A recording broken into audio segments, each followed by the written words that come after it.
अध्याय, जहाँ एक भक्त की उड़ान युग का संदेश बन जाती है। इसकी हर एक चौपाई साधक के भीतर शक्ति और भक्ति जगाती है। तो आज हनुमान जी का सामना होगा सुरसा नाम की राक्षसी से।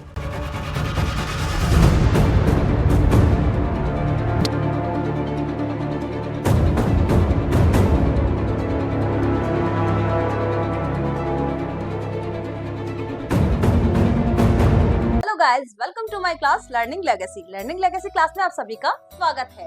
तो आज हम जानेंगे कि हनुमान जी का सामना सुरसा नाम की राक्षसी से होता है और किस प्रकार वो सुरसा से क्या करते हैं, युद्ध करते हुए किस प्रकार अपने लक्ष्य की ओर पहुंचते हैं। जब हनुमान जी समुद्र के किनारे पहुंचते हैं तो समुद्र हनुमान जी के लिए क्या भेजता है, मैनाक पर्वत को भेजता है कि ये तो क्या है, श्री राम जी के दूत हनुमान जी है और हनुमान जी हमारे समुद्र के किनारे आए हैं और वो किसी कार्य से, किसी प्रयोजन से इधर आए हैं।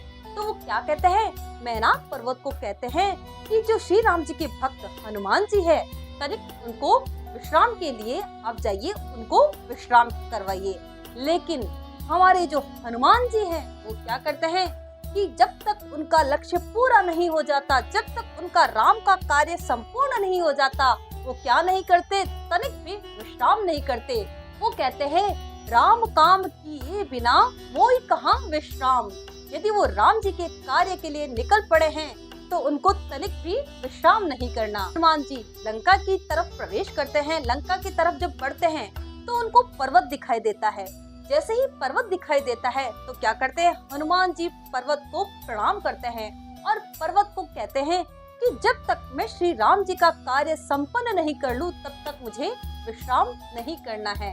तो सरल अर्थ में यदि देखा जाए तो क्या होता है कि सच्चा साधक और सच्चा भक्त क्या करता है, जब तक अपने कार्य को पूर्ण न कर ले, संपन्न न कर ले, तब तक उसे विश्राम नहीं करना चाहिए। हनुमान जी समुद्र के किनारे खड़े होकर जैसे ही पर्वत पर पांव रखते हैं तो पर्वत कहाँ चला जाता है, पर्वत पाताल में धंस जाता है। जैसे श्री राम भगवान का जब बाण चला जाता है तो वो लक्ष्य से चूकता नहीं है, उसी प्रकार श्री राम जी के भक्त कौन है, हनुमान है। और जैसे ही हनुमान जी क्या अपने लक्ष्य की तरफ बढ़े हैं तो क्या होता है, पर्वत पाताल की ओर धंस जाता है। अब हमारे हनुमान जी क्या कर रहे हैं, उड़ान भरते हुए लंका की तरफ जा रहे हैं, समुद्र को क्या करते हैं, लांघते हैं।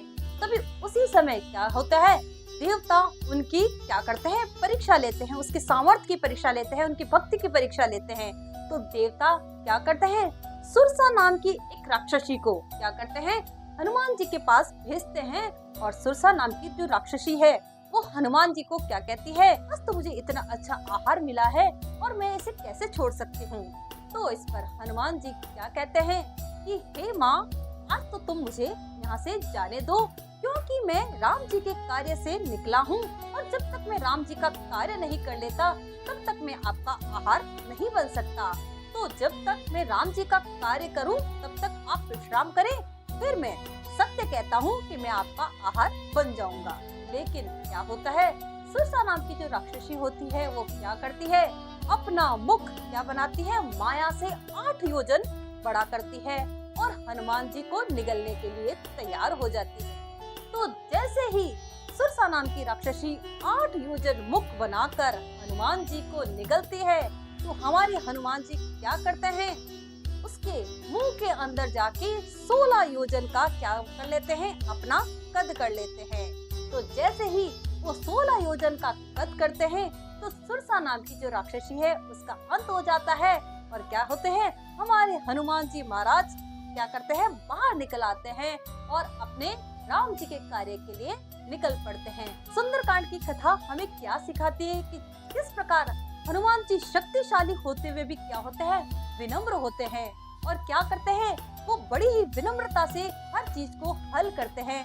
तो हमें सुंदरकांड यही सिखाता है कि हम भले कितने ही शक्तिशाली क्यों न हो, कितने ही बलशाली क्यों न हो, हमें कहीं कहीं चतुराई से, कहीं कहीं विनम्रता से कार्य को करना चाहिए। यदि हमारे किसी कार्य में कोई बाधा आ रही है तो कहीं हमें विनम्रता से, कहीं हमें चतुराई से इस कार्य को सिद्ध करना चाहिए। आज हम सुंदरकांड की कथा को यहीं विराम देंगे। अगली कड़ी में मिलेंगे किस प्रकार हनुमान जी का सामना एक सिंह से होगा। यदि आज का वीडियो आपको अच्छा लगा हो तो आप क्या करोगे, लाइक, शेयर और सब्सक्राइब जरूर करें। श्री राम, जय हनुमान।